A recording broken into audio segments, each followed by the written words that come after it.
nggak ada kendala. Semoga dilancarkan. Amin. Alhamdulillah. Amin. Oke, Amin. kita em, sekarang ke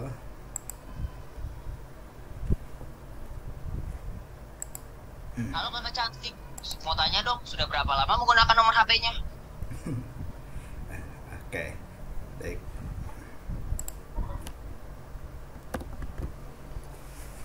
Oke. Materi kita ke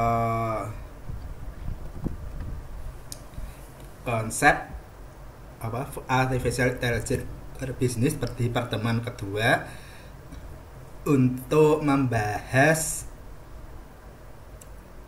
dari konsep dasarnya AI itu bagaimana dalam sebuah perspektif manajerial. Ya. Agenda kita kali ini yaitu yang pertama akan memahami pergeseran paradigma dari aturan ke pembelajaran data. Selanjutnya, nomor 2, mengenal 3 jenis utama machine learning untuk bisnis. Selanjutnya, menyelami konsep lanjutan dari neural network dan deep learning. Selanjutnya, nomor 4, studi kasus bagaimana Spotify dan Tomorrow Coffee menggunakan IA itu. Selanjutnya nomor 5, diskusi kelompok dan tanya jawab di akhir sesi nanti. Oke. Selanjutnya slide pertama yaitu pergeseran antara paradigma yaitu dari segi aturan dengan data yang ada. Oke.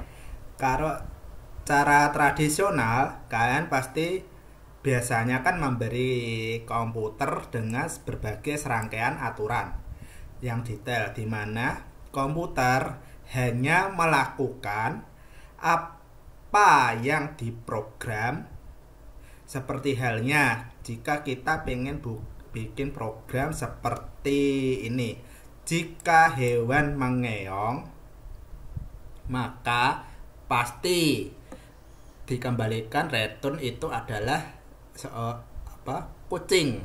Istilahnya ini cara tradisional itu sudah menyimpan database dengan suara atau enggak itu katanya itu dengan nama mengeong, pasti menghasilkan itu kucing. Ini beda lagi dengan machine learning ya. Nanti selanjutnya dari tradisional ini kelemahannya itu dipastikannya rapuh dan sulit menangani skenario baru. Skenario baru itu apa istilahnya? Cara tradisional itu kita harus membuat seperti ini, jika sampai banyak itu. Tapi kalau jikanya itu tidak ada dalam deskripsi pasti itu hasilnya nihil ya. Beda lagi dengan cara machine learning ini. Machine learning ini tidak memberi aturan melainkan ribuan contoh.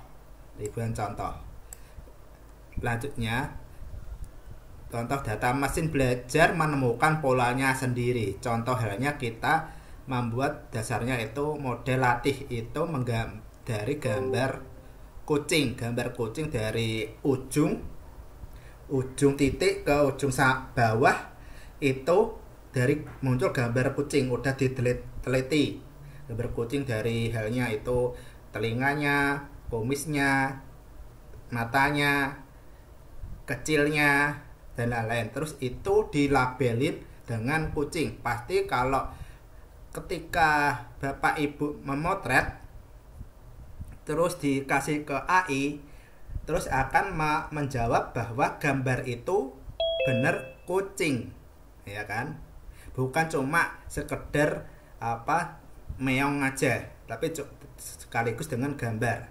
Selanjutnya keunggulannya dari machine learning ini itu adaptif dan mampu menangani kompleksitas, ya. Selanjutnya, definisi manajerial dari machine learning ini.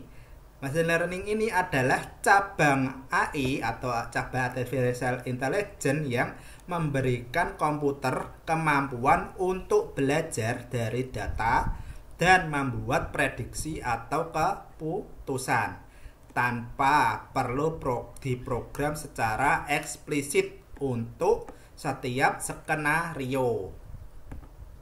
Ini adalah tentang mengenali pola dalam skala besar. Istilahnya seperti halnya saat Bapak Ibu mungkin menggunakan AI, itu kan sebenarnya dari data-data yang terbesar ya di internet, dari kumpulan jadi satu, keluar satu hasil.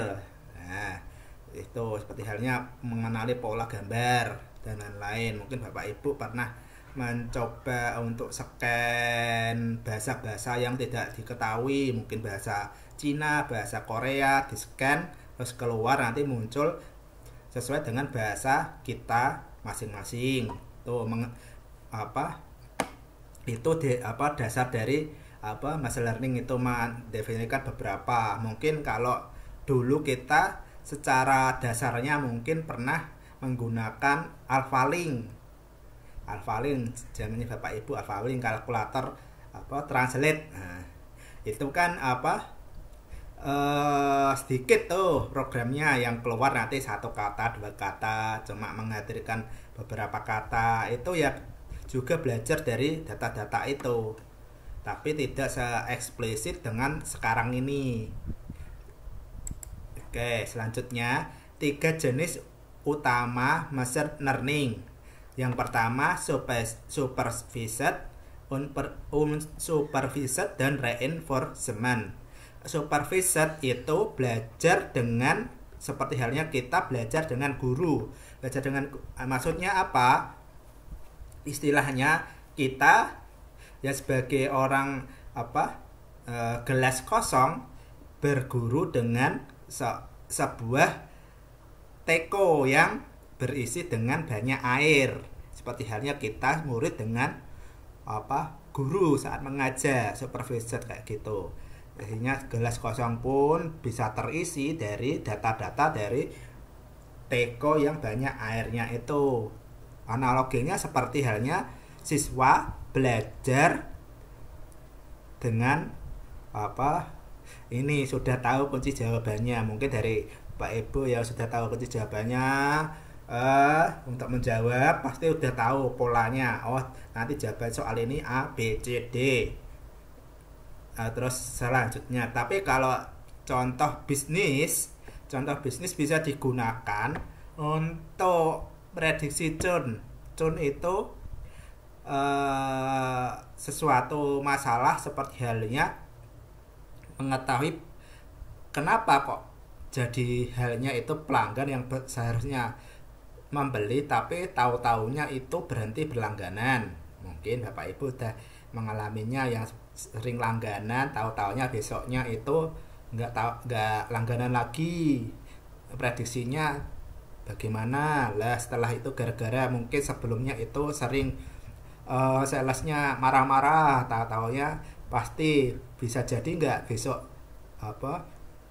nggak order lagi pelanggannya. Mungkin ada yang diprediksi kayak gitu, ada yang tahu-taunya order lagi karena barangnya dibutuhkan. Ya itu sebenarnya karakter dari manusia, tapi tidak bisa diprediksi dengan ini machine learning ini nanti. Terus selanjutnya seperti halnya deteksi penipuan. Deteksi penipuan mungkin sekarang ini yang paling tren. Mungkin Bapak Ibu kalau mendeteksi penipuan, kalau ditelepon orang yang tidak dikenal, sekarang ini pakai dengan get kontak. Betul, get kontak, melihat ini nomor siapa sih, kenapa sering telepon, dilihatlah get kontak. Get kontak itu belajar dari beberapa orang-orang yang memberi hashtag tentang nomor kontak itu siapa. kalau ada indikasi penipuan itu lebih tulis oh ini nomor tidak jelas dan lain-lain. Nah, itu mungkin dari namanya bapak ibu di get kontak sendiri ada nama yang unik enggak, apa tahu di iseng-iseng nama umpatan-umpatan dari orang-orang di get kontak pernah dicek mungkin. Nah, selanjutnya unsupervised, menemukan pola. Analoginya itu seperti halnya detektif melompokkan bukti tanpa tahu kejahatannya. Contoh bisnisnya itu segmentasi pelanggan, melihat karakter pelanggan tapi tanpa diketahui pelanggan tersebut. Selanjutnya rekomendasi produk, menganalisis berapa produk tanpa melihat dari produk yang diinginkan pelanggan, rekomendasinya bagaimana. Selanjutnya setelah unpersuaded yaitu reinforcement, yaitu belajar dari pengalaman. Analoginya itu melatih hewan dengan cara memberikan hadiah. Ini seperti halnya kalau bapak ibu mungkin di rumah punya hewan ternak, mungkin ayam saat pagi ketika pemiliknya bawa makanan pasti otomatis dia datang sendiri, benar kan? Kan bapak ibu dia punya ayam datang sendiri, itu otomatis logikanya seperti itu, datang sendiri ayamnya. Nanti kalau udah siang bubar, kalau bapak ibu bawa makan tetap aja nggak direspon, tapi kalau pagi-pagi pasti direspon sama ayamnya. Terus pemilik yang memberi makan pun sudah dihafalin, mungkin diganti anaknya ya jarang ke situ, mungkin ayamnya juga pergi. Nah, itu otomatis itu istilahnya ayamnya udah dilatih kalau pagi-pagi kalian butuh makan ya kumpul di tempat sesuai, kalau sudah siang ya nyebar kemana-mana. Itu logikanya seperti itu, reinforcement itu seperti itu, belajar dari pengalaman.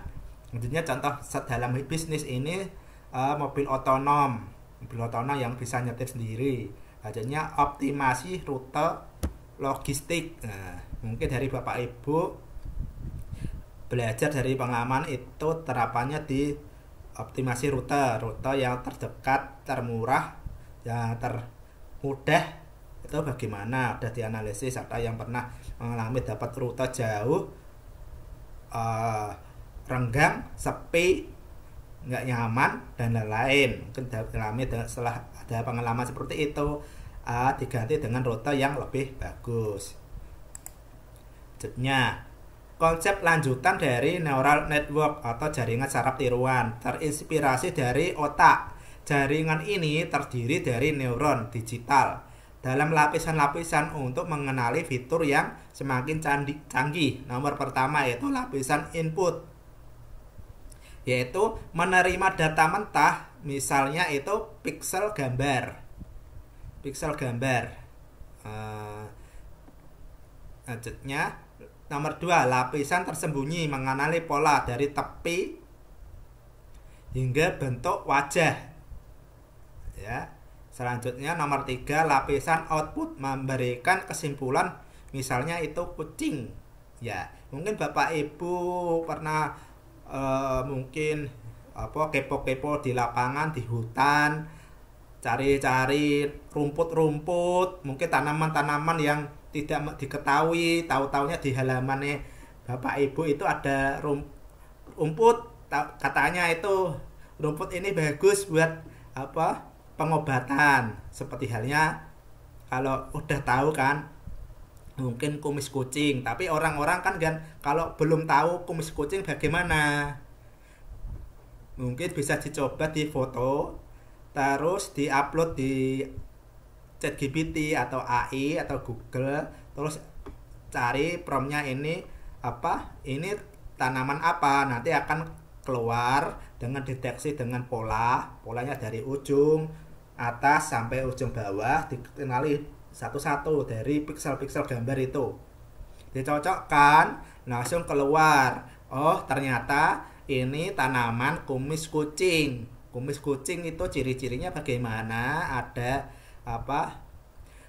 eh Kalau apa, tanamannya yang bagian benang sarinya itu putih, keluar tinggi, daunnya agak panjang tapi kecil, tinggi dan selanjutnya. Terus disimpulkan kumis kucing itu bisa mengobati eh, susah pipis dan lain-lain. Nah itu mengenal apa dasarnya konsep Leonard Redwood itu menganalisis beberapa pixel-pixel terus dicocokkan dengan yang di lapangan yang big data itu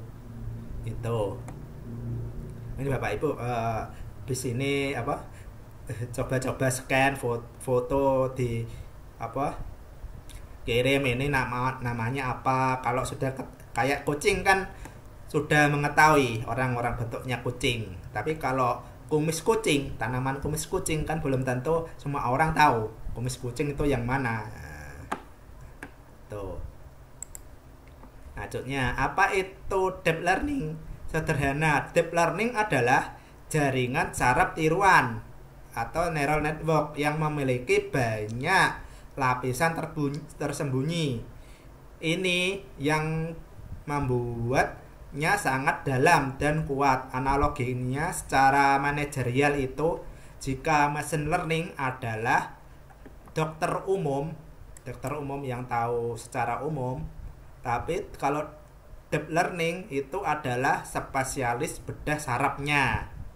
Ya, seorang dokter ingin tahu sarafnya ya harus spesialis. Itu spesialis dulu. Selanjutnya yang dapat menemukan pola sangat kompleks pada hasil MRI yang tak terlihat mata biasa. Selanjutnya, nih studi kasus dalam digital ini sepertinya personalisasi Spotify. Mungkin Bapak Ibu menginstal Spotify buat pendamping Bapak Ibu saat santai, weekend, butuh lagu-lagu. Itu pun Spotify punya banyak masalah. Contoh halnya nih, masalah bisnisnya itu pasti Spotify udah dijadikan tempat ribuan lautan puluhan lagu. Apakah ada lagu yang belum ada di Spotify menurut Bapak Ibu? Ada.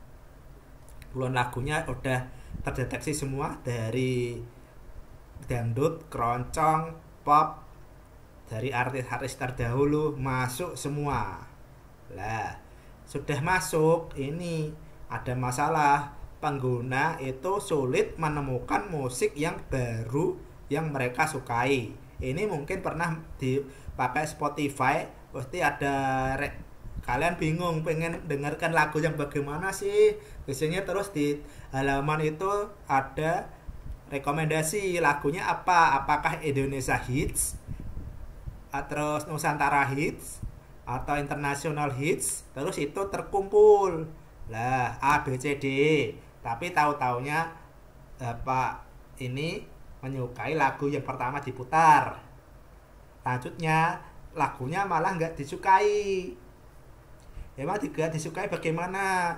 Mungkin lagu-lagunya itu terlalu jerit, nadanya tinggi, terus tidak sesuai dengan mood hatinya yang bagaimana sih, hatinya yang mellow. Cari yang lagu-lagu mellow, kan itu Spotify udah dikumpulin tuh yang mellow bagaimana, terus yang lain, sampai memutuskan untuk berlangganan. Nah, itulah tahu yang apa yang disukai. Ini biasanya menyebabkan kebosanan dan berhenti berlangganan. Mungkin Bapak Ibu pernah suka lagu-lagu di Spotify, tahu-taunya bosan. Nah, itu supaya dari Spotify ini pingin supaya tiap hari itu orang-orang masih mendengarkan lagu, tidak ada kata bosan. Mungkin kalau orang dewasa ini soal yang booming itu tahu-taunya besoknya bosen kayak gitu ya. Secara moodsnya itu kita harus pikirkan secara moodnya kita bagaimana. Seorang pemain bola pun sebelum bertanding di lapangan mereka disuruh mendengarkan lagu. Lihat kalau datang ke lapangan itu pakai headset, benar kan? Untuk meningkatkan mood sebelum bertanding, mereka moodnya harus tertata dulu, tidak ada tekanan dari luar, supaya itu yang dipikirkan ya cuma permainan itu tanpa memikirkan keluarga dan lain-lain. Soalnya dipikirkan ya itu dengan dikunci dengan lagu. Apakah dengan lagu bisa mengunci itu? Nah, itu belum pasti udah ada penelitiannya, tapi belum tak bisa saya cari dengan kenyamanan orang dengan lagu itu. Mungkin sekarang ini dengan Spotify banyak tempat seperti kafe, terus mall-mall itu memutar lagu. Lah dampaknya itu sekarang ini ada masalah royalti, jadinya pemilik kafe pun udah nggak berani disetel di tempat umum. Padahal kan dengan Spotify bisa membuat kenyamanan para pengunjungnya. Lah itu kejadian masalahnya itu mungkin Bapak Ibu punya solusi untuk meramaikan tokonya tanpa mendengarkan lagu. Mungkin lah itu dari katanya itu harus kita teliti dari pelanggan. Tapi ya semenjak ada aturan royalti ya bingung, mau gak mau ya harus membayar. Tadi seorang pemilik kafe pun soal keuntungan dari penjualannya pun sedikit. Jangankan buat return, biaya modal balik, buat bayar pajak aja mereka kebingungan kalau ada pajak datang, tambah lagi dengan biaya royalti pemutaran lagu pasti dijauhin. Nah, berdampaknya untuk para artis-artis ini seperti kemarin Ariel itu terganggu dengan royalti itu, jadi banyak di lapangan itu tidak banyak yang memutar lagu mereka. Itu kayak kejadiannya semenjak Ahmad Dhani jadi anggota DPR, itu kasusnya seperti itu. Lanjutnya solusinya dari AI atau machine learning ini yaitu pertama kolaboratif filtering, yaitu menemukan pengguna dengan selera musik yang mirip. Nah, filtering pengguna musik mirip itu istilahnya ada beberapa kopi-kopian orang-orang yang mendengarkan sesuai dengan lagu yang Bapak Ibu inginkan. Lanjutnya analisis teks NLP atau menganalisis blok di ulasan musik untuk memahami konteks lagu. Lanjutnya analisis audio DL atau deep learningnya itu mendengarkan lagu untuk menemukan kemiripan musikal. Lanjutnya setelah dikasih solusinya, dampak bisnisnya nanti itu inginnya itu meningkatkan keterlibatan atau engagementnya itu. Lanjutnya meningkatkan retensi dan royalitas pelanggan. Pengennya setiap bisnis kan melakukan retensi, membeli terus dan terciptalah loyalitas. Lanjutnya menciptakan keunggulan kompetitif yang kuat. Oke. Lanjutnya studi kasus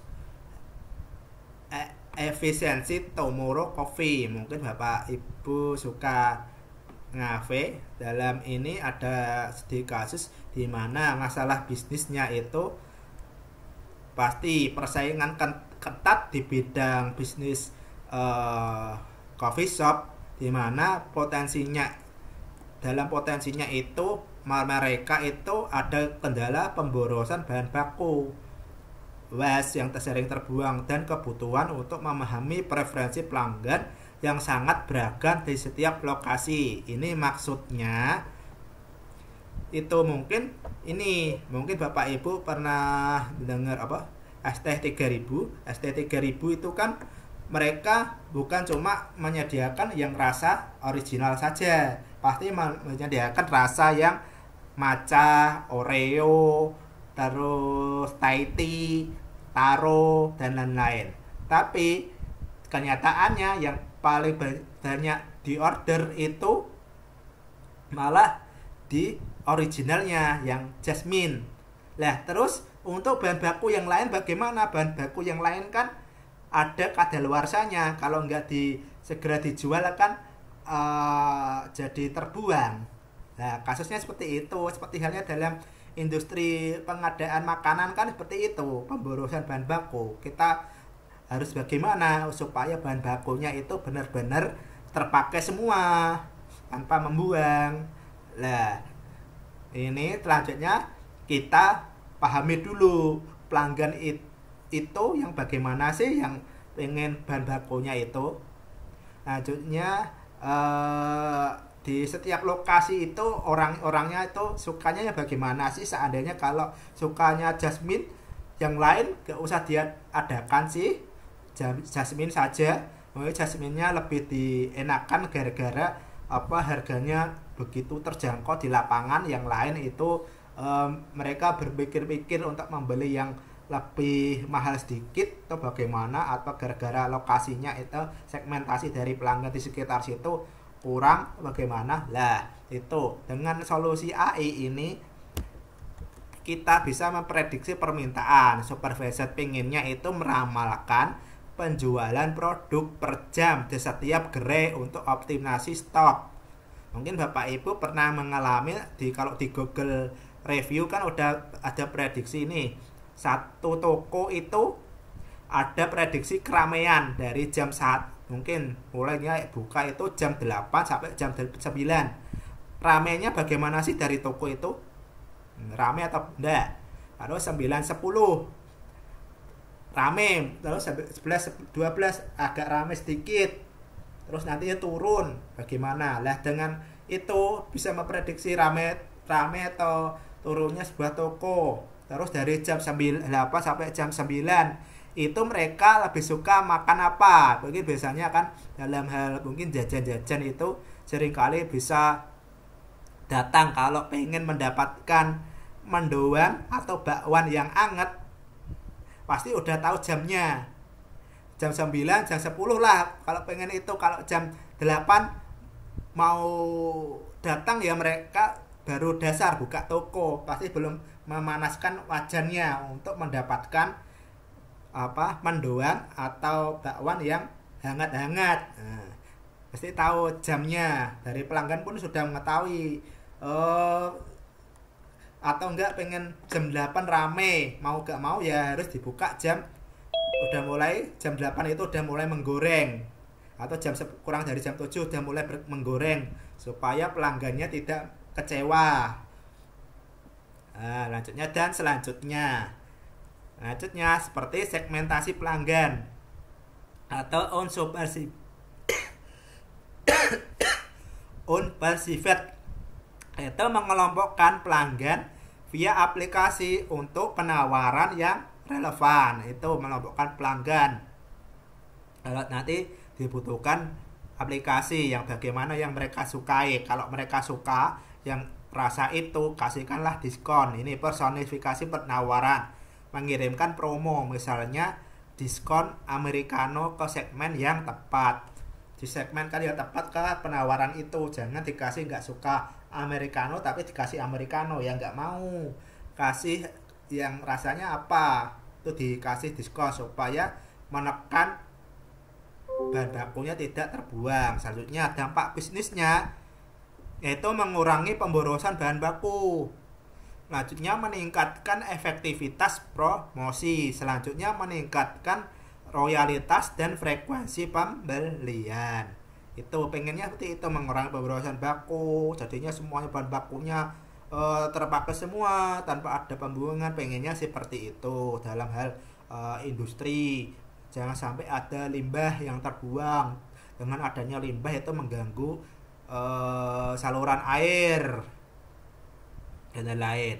Selanjutnya meningkatkan efektivitas promosi. Setiap kali bikin promosi benar-benar tepat sasaran tanpa memboros, seperti halnya dana untuk membuat MMT yang tidak sesuai tepat sasaran, karena semua orang itu pengennya A tapi ya dipromosikan B, akhirnya pelanggan itu tidak datang. Lanjut meningkatkan kualitas dan pemberian pembalian.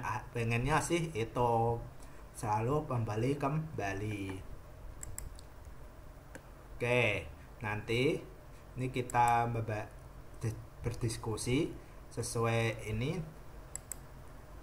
Ini mungkin nanti Bapak Ibu punya gambaran ya, apa nomor 1 sampai 3 mau di kasus seperti apa.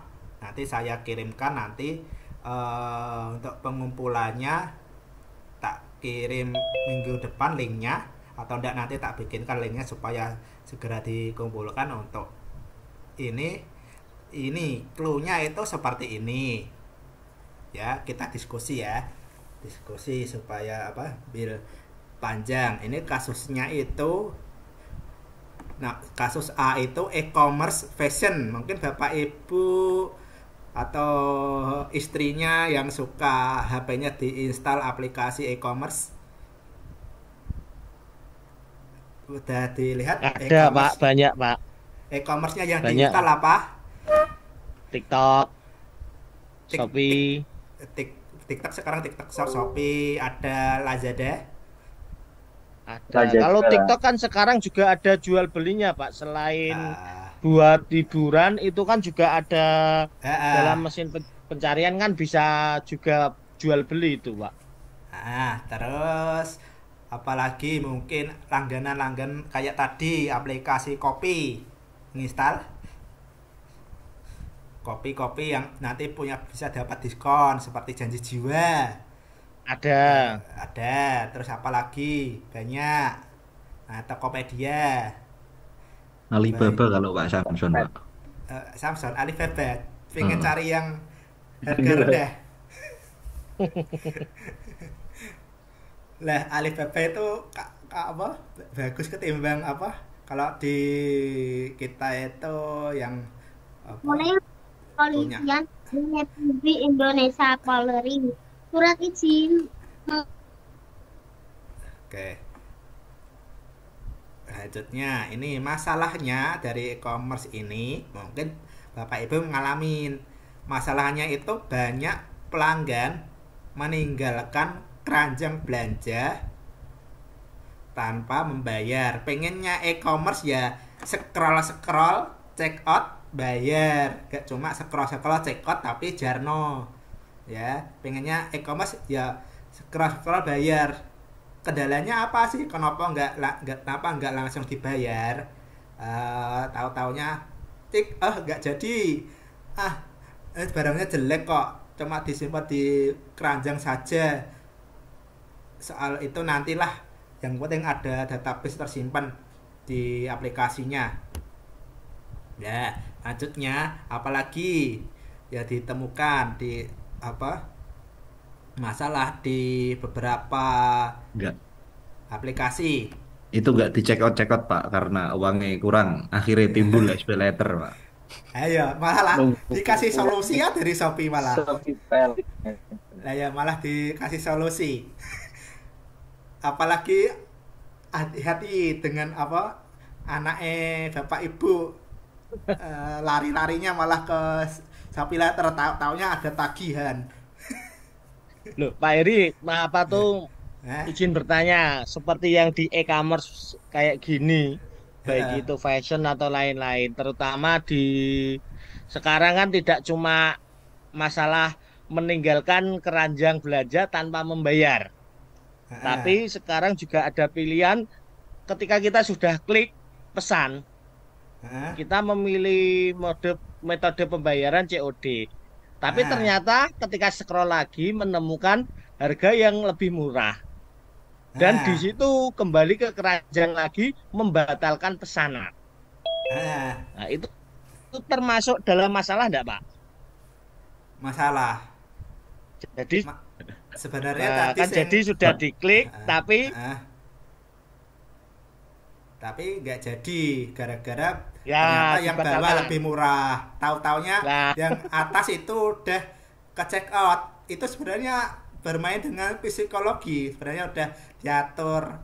Sebenarnya kalau itu yang nomor pertama itu sebenarnya sendiri pun udah diatur algoritmanya dari Shopee, udah berlangganan juga. Aku sampai pengen mencari harga murah, itu nomor pertama, tahu-taunya terhalang sama yang beriklan di atas. Aduh, bagian mana sih yang paling murah ya ini, tapi kok biaya ongkirnya kok mahal. Ternyata jauh itu. Apalagi sekarang ini kan ada COD itu juga menyusahkan juga. Kalau bapak ibu di rumah, kalau nggak di rumah itu barangnya balik lagi. Gitu. Itu pun ya sulit jadi seorang seller. Mungkin posisinya itu bapak ibu kan pembeli, kasusnya seperti itu. Kalau dari seller kejadian kayak gitu, check out tak taunya dikirim, terus nggak taunya kembali lagi. Yang rugi kan pihak sellernya. Seller pun merugi, dia mengirim barang terus dikembalikan. Pak Syamsan itu, Pak. Biasanya dikirim, sudah diterima, ditukar, dikembalikan, Pak. Tukar botol, Pak. Juli botol. Juli botol. Sing duwe. Lah itu, apalagi posisi sellernya lupa ngerekam lagi. Ketahuan deh. Tadi kamu ngirim apa sih? Kok jadinya ini? Nggak ada bukti rekamannya lagi. Kalau ada bukti rekamannya kan uangnya bisa cair, benar-benar bisa cair. Tapi kalau uangnya barangnya nggak direkam dari kirim ke akhir, itu masalah untuk sekarang ini. Algoritmanya Shopee seperti itu. Apalagi kalau bener juga pun 30 hari baru cair kalau dari Shopee. Kalau yang lain saya tanya, Pak. Terkait tadi kan memilih ya, Pak, bebas ya. Ya. Seperti ini, mumpung ada pemikiran kan ada Bukalapak itu, Pak. Bukalapak kan sistem keamanannya kan kurang, cuma password aja. Itu bisa termasuk gitu nggak? Soalnya kan nggak ada PIN di dalam ketika bayar, atau PIN ketika mencairkan dana di situ kan, itu di Bukalapak kan nggak ada itu. Masa nggak ada misal transfer ke bank kan nggak ada, kayak sidik jari pun nggak ada. Kalau seingat saya itu 1 tahun yang lalu belum ada itu, Pak. Soalnya saya sudah nggak pernah pakai Bukalapak. Nah itulah makanya kalau dulu kan katanya desas-desusnya unicorn di Indonesia setelah Gojek. Sekarang Gojek pun malah pemiliknya masuk kena rompiping atau oranye. Nggih, Pak. Itu. Nah, itu Gimana perkembangannya, nggih, Pak? Ya Bukalapak aku sendiri jarang pakai sih. Yaitu akibatnya kayak gitu. Sebenarnya dulu sih pelopor toko online yang ada rekening bersamanya setelah ada kejadian Kaskus itu ya Bukalapak itu. Kan dulu sendiri kan pernah ada kejadian di pembeli ada penipuan, terus taunya ditampung lah pihak ketiga rekening bersama. Kalau di Kaskus dulu namanya Black Panda. Ya. Terus ada kejadian Black Pandanya malah melari bawa uang pembeli, betul kan? Iya, betul, Pak. Nah, jadinya Kaskus sepi lah, ada pulang itu Bukalapak lah hadir dengan Rekber itu. Terus ya bagus jual. Dulu aku pernah jual HP di situ, kecantol, dibeli, terus selanjutnya beli bagus. Salah tautnya itu muncullah Tokopedia yang nilai plusnya itu sesuai rame, logonya hijau dan lain-lain. Selanjutnya Shopee muncul dengan dari brand luar masuk ke Indonesia dengan beberapa banyak. Sekarang ini monopolinya banter dari segi kirim, terus kirim sehari, kirim jarak jauh, udah dimonopoli sendiri. Dari halnya live, kalau Tokopedia kan kombinasi dengan TikTok live untuk live-nya, tidak bisa berdiri sendiri. Lah kemarin itu kalau Bukalapak belum tak cek. Kalau dulu sih Bukalapak katanya pernah ke hack orang itu di ada celah untuk ngakalin dari Tokopedia Bukalapaknya di-upload, ada menu uploadnya itu dikirimin kayak file virus dimasukkan terus. Kemarin itu katanya dari servernya itu gangguan dulu. Lah mungkin semakin hari mungkin dari programmernya itu kurang mungkin ya kali ya. Jadi keamanannya itu gak ditas segitu sampai itu. Tapi untuk menghubungkan ke perbankan terakhir bukannya itu udah update ya. Seperti halnya pakai virtual account. Untuk ketika pencairan sama pembayaran, Pak, itu nggak ada PIN-nya. Pencairan sama pembayaran. Iya. Cairan pembayaran ke bank atau ketika kan ada saldo di Bukalapak, saldo itu. Nah, itu ketika membayar pakai saldo itu langsung motong, nggak pakai PIN. Kalau Tokopedia kan pakai masukkan PIN dulu baru bisa transaksi ter, ter, terlaksana gitu. Nah, itu setahun yang lalu tapi sih itu belum ada PIN. Jadi ketika saldo sudah ada di Bukalapak ya sudah nggak ada PIN atau pengamannya. Jadi ketika akunnya terhack ya sudah langsung bisa dicairkan. Nah, apalagi dulu Bukalapak pernah bisa melakukan jual beli tanpa login akun. Betul? Tanpa login akun udah bisa jual beli. Lah dengan metode kayak gitu kan tidak ada yang dibatasin. Benar-benarnya ini yang nanti ada kejadian jual beli itu barangnya melakukan penipuan.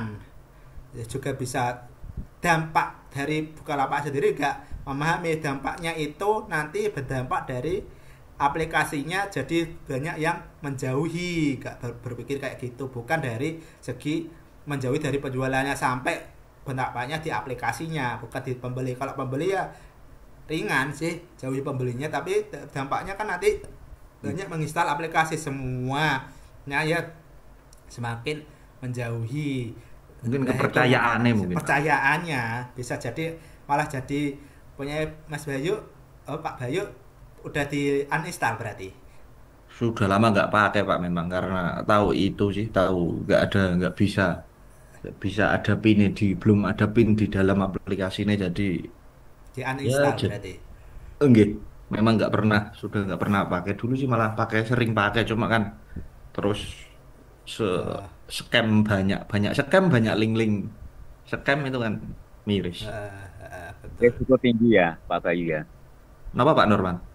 Risiko tinggi ketika kemudian akunnya dihack kan nanti bisa langsung melakukan transfer yang liar gitu ya. Saldo ya semua. Bapak Bayu itu jual produknya juga di Bukalapak. Dulu Pak. Produk rokoknya? Enggak, dulu jual pipa Pak, pipa gading. Pipa gading. Tak kira ini juga dituntut dijual di online juga untuk memperluas penjualan di saat di offline agak kurang menutup. Nah, mungkin bisa jadi ide bagus itu Pak. Apalagi kemarin terakhir kan ada promo diskonnya sih, siapa tahu bisa menarik. Kan yang memberi potongan kan bukan kita tapi kan promonya. Ngono Pak. Iya. Bagus itu. Tapi masuk. Kemarin Menteri Keuangannya mendukung panjenengan rokok yang bercukai didukung gitu kok, yang non cukai malah nggak boleh dijual di online. Kemarin katanya sweepingnya itu nggak boleh lagi, kalau ketahuan ya mereka dipanggil Tokopedia sama Shopee-nya, nggak boleh jualan lagi tuh. Mungkin nanti akan berdampak dengan penjualannya Bapak Ibu yang bercukai kan, yang boleh di online.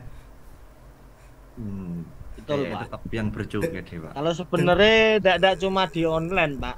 Ya, di realita aslinya pun kan sama, cuma aturan itu kadang itu ada celah celah kan kayak gitu.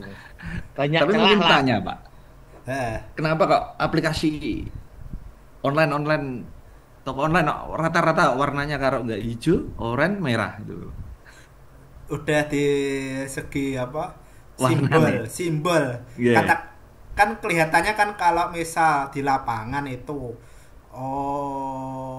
kita harus memberikan apa ciri-ciri supaya soalnya kan mungkin di acara A tidak boleh menyebut nama spesifik nama B, digantilah warna biru sama merah kali nama biru toko biru ya, tujuannya itu seperti pemilu kemarin ternyata di Kudus itu pas saat hari hanya kaosnya itu yang asalnya nama apa pemilih apa nama calonnya diganti dengan simbol warna yang polanya itu ciri-ciri dengan itu lah. Kalau masuk kan gak bisa dilarang, tapi polanya dia tahu polanya Pak ini, nah, diganti itu gambar apa polanya biar apa orangnya dengan pola itu mereka menghafal ini sebenarnya kan ciri-ciri itu. Kalau mungkin dari produknya panjenengan mungkin udah tahu ciri-cirinya, kodenya, warnanya apa yang di masyarakat. Nah, mungkin kalau warna ini pasti yang rokok yang warna apa rasa ini mereka udah tahu tanpa menyebutkan di lapangan tanpa menyebutkan merek. Dulu kan juga ada wacana kayak gitu Pak, tidak apa tuh ada wacana bahwasanya rokok itu tidak boleh ada logo atau apapun, jadi polosan putih semua kan gitu. Itu dulu kan juga ada wacana, cuma emang dari para pengusaha rokok itu menentang keras karena setiap produk itu kan punya ciri khas masing-masing. Betul. Walaupun dalam satu pabrik sama, katakanlah sukun eksekutif dengan sukun spesial sama, tapi rasanya kan tetap beda. Kan kayak gitu. Warna walaupun diganti warna pola mungkin diganti tanpa tulisan. Nah. Tapi tetap orang bingung sih tanpa tulisan. Ya mungkin tujuannya dari perusahaan menjuruskan kita di bisnis digital ini kan juga untuk mensiasati sekarang kan untuk produk-produk rokok itu kan juga menggunakan desain itu yang mudah diingat dan beda. Kalau dulu kan kayak logo-logo Jarum, logo dulu sama sekarang kan udah berbeda jauh Pak. Beda ya, gambarnya udah beda kan kayak gitu. Kalau sukun oke lah dari dulu masih mempertahankan logo buah sukunnya lah, cuma ada tambahan-tambahan lain kan kayak gitu. Betul. Terus itu itu berarti pengen apa itu ya mempolakan itu ya. Oke, lanjutnya dengan mungkin nanti dengan apa itu tadi katus itu mungkin bisa dilakukan apa diskusi tadi yang tugas itu seperti halnya tadi kan mungkin ini ada tambahan tugasnya itu memprediksi pelanggan mana yang meninggalkan keranjang, data yang apa yang dibutuhkan dan tindakan apa yang diambil. Mungkin kayak tadi untuk bisa mengunci orang-orang udah mengetahui bahwa itu produk eksekutif atau yang super itu mungkin dari mindset dari orang-orang pun harus didata. Gini rabanya begini, aromanya begini, sebelum dibuka segelnya udah tahu. Itu kan harus didata satu persatu. Jadi orangnya untuk mengambil itu tanpa ada warna mencolok, dia udah mengetahuinya. Oh ini yang merek ini, tahu dengan supervised learning itu berdasarkan belajar dari nama. Jadinya kalau HI itu ajaib tapi jalan buntu kalau kita tidak mengumpulkan data-datanya sendiri. Dengan data-datanya sendiri kita bisa AI buat kesimpulan saja, belajar dari data-data Bapak Ibu. Tanpa data Bapak Ibu, mereka dari AI pun omong kosong saja. Selanjutnya ini ada bank konvensional sama jaringan hotel. Kalau bank konvensional ini menawarkan produk ini, tapi mereka kesulitan untuk segmentasi nasabah. Nah, ini bank konvensional kalau sekarang ini yang paling trending topik itu koperasi merah putih. Nah, di Bapak Ibu udah sampai itu koperasi merah putih itu jualan sembako ngasih pinjaman sih koperasi merah putih. Koperasi merah putih masih pinjaman ya, bukan jualan produk. Tapi ada yang jualan produk sih, jualan beras, jualan telur. Tapi kalau di Kades bilangnya itu menuju ke pinjaman. Padahal warganya sendiri kalangan menengah ke bawah yang dikasih pinjaman yang nggak bakal dikembalikan. Mereka udah tahu ciri-cirinya. Kenapa kalau dikasih koperasi merah putih malah nggak dibantu desanya untuk menyalurkan sembako murah atau gimana gitu, ketimbang disuruh pinjam uang. Nggak tahu segmentasinya pemerintah itu. Apalagi sekarang ini ada MBG. Mungkin Bapak Ibu makanan udah dapat MBG di rumahnya, di anak-anaknya? Sudah, Pak. Suka, anak-anaknya suka. Ya, Kurang suka, kalau Pak. anak suka, Pak, banyak kan. Suka. Soalnya di rumah kalau pagi sarapannya cuma pakai mie, Pak. Gak sempat masak berarti. Iya. Anaknya kan kadang mintanya cuma mie pagi yang instan kayak gitu, Pak. Terus di sekolah dapatnya telur sama sayur. Iya. Suka. Kalau bapaknya pemakan segala, Pak, ini, Pak. Anaknya Yang suka bapaknya. dia bawa pulang ke rumah. Memang MBG cenderung yang suka itu orang tuanya. Orang tuanya, Pak. Ini saya sendiri, istri sih guru. Malah yang untung malah gurunya, yang terutama yang punya entok-entok di rumah kan, makannya dibuang kan dikumpulin. Jadi lumayan rezeki buat makan entok. Terus ada yang nggak masuk, rezeki susunya buat anaknya. Itu sebenarnya ya dikasih salah, nggak dikasih ya salah. Emang dari yang idenya paling cocok ya, idenya itu Ahok sama KDM yang memberikan uang tunai ke setiap siswa. Jadinya istilahnya siswanya benar-benar bisa digunakan buat keperluannya di rumah. Tapi kalau MBG itu kayak tadi ternyata banyak makanan yang terbuang karena anak-anaknya nggak suka. Ada yang request kemarin bilangnya, saya nggak suka makanan ini, kalau boleh pilih ada mie ayam, saya pilih mie ayam, Pak. Juga pembengkakan biaya, Pak, kalau tuh kayak gitu. Kan itu juga ada tim khusus MBG-nya sendiri kan, Pak. Kalau setahu saya. Iya. Gitu. Soalnya teman kemarin juga ada yang menanyakan, Pak, daerah Purwodadi Kota ada sekolahan mana yang negeri gini-gini. Lah tak tanyanya buat apa? Ternyata dia juga pengurus MBG, disuruh nyari sekolah yang belum kedata atau mungkin yang belum kedapatan itu tadi, MBG tadi, Pak. Sedangkan itu juga bayar orang lagi kan gitu. Ya sebenarnya seperti yang disampaikan ada betulnya sih, dari 71 triliun atau berapa itu yang terserat cuma yang real untuk MBG kan cuma 13. Ya karena emang itu tadi kendalanya banyak oknum-oknum yang tidak tepat sasaran kan gitu. Berarti kan ada ide dari perantara itu. Ya, betul. Itu. Kalau seandainya diusul kasih uang tunai, mungkin ada oknum yang protes. Yang protes lah itu pelakunya. Ya, kalau saya sendiri sih mungkin dari sistemnya dulu sih, Pak. Soalnya kemarin itu saya baru menemukan contoh kasus, mungkin ini sekedar sharing cerita Pak ya. Ya, diskusi kan tulisannya.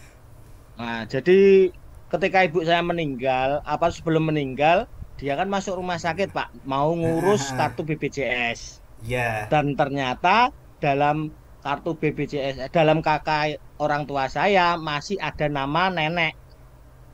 Ada nama nenek itu udah meninggal berapa ya? Hampir 5-6 tahun, Pak.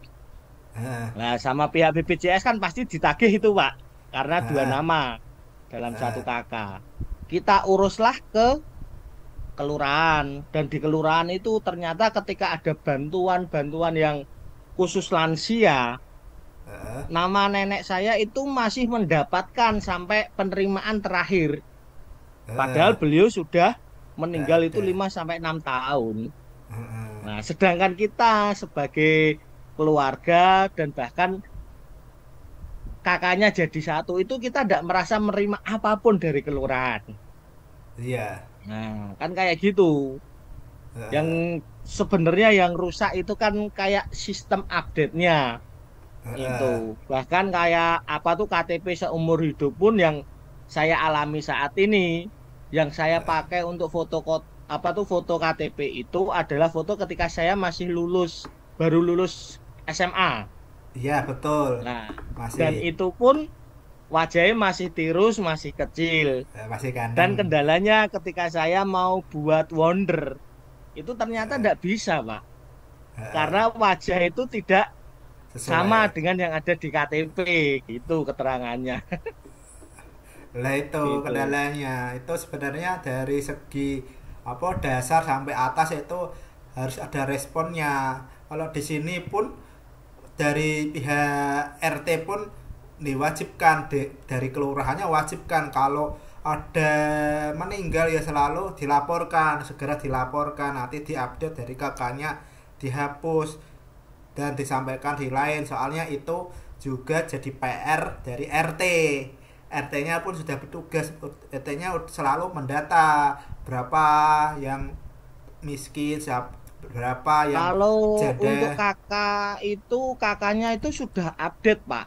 Bahkan ketika terakhir adik nikah, kakak ibu itu sudah berdiri sendiri karena bapak kan udah lama tidak ada.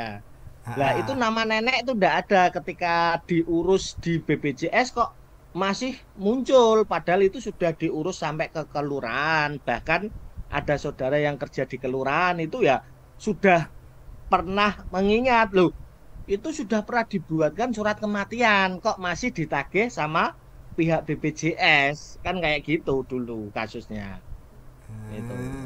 Berarti ada antara sistem regulasi sistemnya. Entah regulasi atau sistemnya itu, Pak.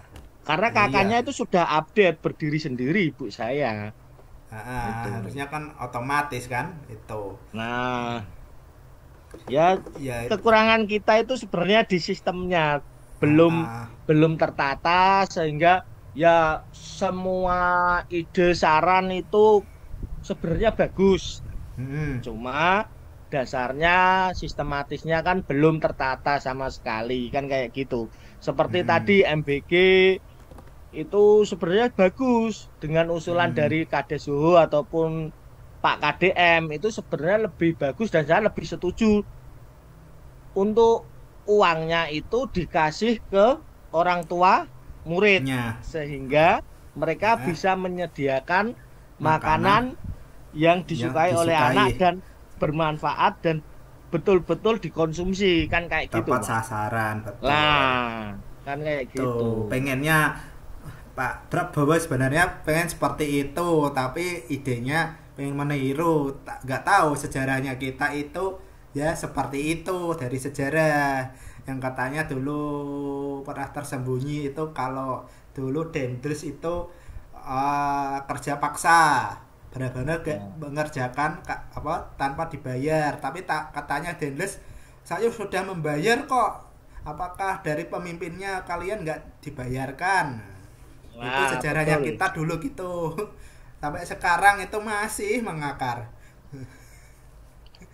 Ya semoga saja kita dijauhi dengan sifat-sifat seperti itulah. Amin. Kita yang lurus. yang melancarkan ya dilancarkan, jangan mensulit. Itu kemarin dari kayak apa video-videonya KDM terakhir itu sing kejadian itu apa pembersihan kali di Karawang itu ternyata ada oknum menjual belikan tanah perairan. Perairannya dibuat manfaatin masyarakat jadi ada penduduknya. Nggak tahu itu tanah siapa. Lah itu kemarin yang oknumnya lah itu udah meninggal. Lah itu yang oknumnya udah meninggal, nggak tahu nanti di sana ditanya apa sama malaikat kok bisa. Kenapa? Banyak Pak, Prodadi pun sama. Kalau Prodadi itu kasus tanah PJKA itu Pak, bekas rel itu dari pabrik gula Blora sampai ke Prodadi Kota. Itu kan dulu pun saya juga pernah ditawari. Itu cuma berapa ya? Sewa setahunnya cuma 1.200.000. Sewa itu kita cuma dapat hak guna pakai. Kan kayak gitu. Dari Lurai sendiri saya yang ditawari, ayo mas, wong kamu orang tuamu asli sini pengen buka usaha nih, tak kasih tempat pinggir jalan raya. Lah itu tanahnya siapa Pak? Nggak dikasih tahu. Tanah PJKA Pak. Kudunya kan ada sertifikatnya baru berani. Sekarang ini kan terdaftar apa BPN. Benar-benar harus ada BPN ada historinya, percaya dari itu. BPN sekarang udah digitalisasi, jadinya soal itu kita kayak bisa ditipu. Mungkin tanah siapa diukur berdasarkan apa, ini harus pakai data itu, nggak apa sekarang itu sebenarnya canggih. Baiknya kalau beli itu lebih hindarilah, takut nanti saya kena tanggung jawab nanti di akhir ini pakai tanya siapa. Kalau rumah saya sendiri itu pagernya itu depannya itu sebenarnya ya kereta api, punya kereta api, tapi kereta apinya enggak yang dibangun-bangun nih. Nanti kalau ada sih hilang pagernya aja kalau rumah saya. Itu kalau setelahnya itu emang benar-benar hak milik keluargaku sama kakek, itu sudah jadi milik, tapi yang depannya itu kereta, malah depannya lagi yang pinggir kali. Kalau di Demak itu pinggir kali Jajar itu malah dibangun banyak rumah permanen. Nah, itu udah jadi penyakit dari masyarakat itu. Ada rezeki nganggur dipakai. Yang kemarin katanya ada Menteri BPN bilang kalau tanah nganggur disita negara. Malah tanah nganggur dipakai orang-orang gitu kok. Ngapain? Oh, mungkin negara harus memperhatikan tanahnya yang nganggur itu ketimbang dicaplo oleh oknum-oknum. Pikirkan yang itu, bukan tanah apa sertifikat nganggur malah dipikirkan apa malah disita. Balas dendam Pak mungkin Pak. Mungkin balas dendam. Akhirnya itu masyarakatnya itu nanti kalau ada bencana yang nyalain pemerintahnya. Kayak tanah parayan dipakai. Tahu-taunya bentar kan, kalau nanti banjir ya nanti pasti banjir. Kali kok dipakai. Kena banjir nyalain pemerintahnya, nggak apa memikirkan rakyat, nggak kasih apa yang salah kan payangan udah tahu aliran air dipakai buat rumah. Nah, seperti halnya kalau di Kudus kan ada tanggulangin sekarang kan dinormalisasi itu jalannya. Ini kan masih rendah. Kalau hujan tinggi itu sampai SPBU Tanggulangin ya banjir. Nah itu kalau nggak diantisipasi sekarang ya dampaknya itu. Tapi di samping-sampingnya sendiri banyak rumah dulu yang kemarin kejadian Februari sama Maret itu yang dulu nggak pernah terpikirkan harinya terjadi, kena banjir itu kan. Banjir bandang banjir itu untungnya itu siang. Nah. Oke, baik. Kita sudah sampai di jam 9. Mungkin kita lanjut minggu depan untuk materi selanjutnya. Mungkin ini enggak tadi diskusi saja ya, nggak usah dikerjakan. Aku takut dari Bapak Ibu udah capek, mungkin nanti tugasnya di UTS sama UAS saja nggak masalah, cuma tadi pemancing untuk menuju ke sini. Kalau mahasiswa reguler wajib tak kasih itu, soalnya mereka kan banyak waktu luang untuk mengerjakan. Ada. Oke. Ya sudah, ini selanjutnya terima kasih atas Zoom-nya kita kali ini. Kita ketemu minggu depan ya Bapak Ibu. Oh, minggu depan hari Rabu untuk AI-nya, minggu depan hari Rabu. Untuk yang akuntansi manajemen hari Rabunya kita ketemu minggu depannya lagi. Oke, nuhun. Untuk yang mau beristirahat saya persilahkan, maaf mengganggu waktunya. Yang mau tidur kita ketemu minggu depan. Saya tutup. Kalau ada salah kata saya mohon maaf. Assalamualaikum warahmatullahi wabarakatuh. Waalaikumsalam warahmatullahi wabarakatuh. Terima kasih Pak Eri. Terima kasih Pak Eri.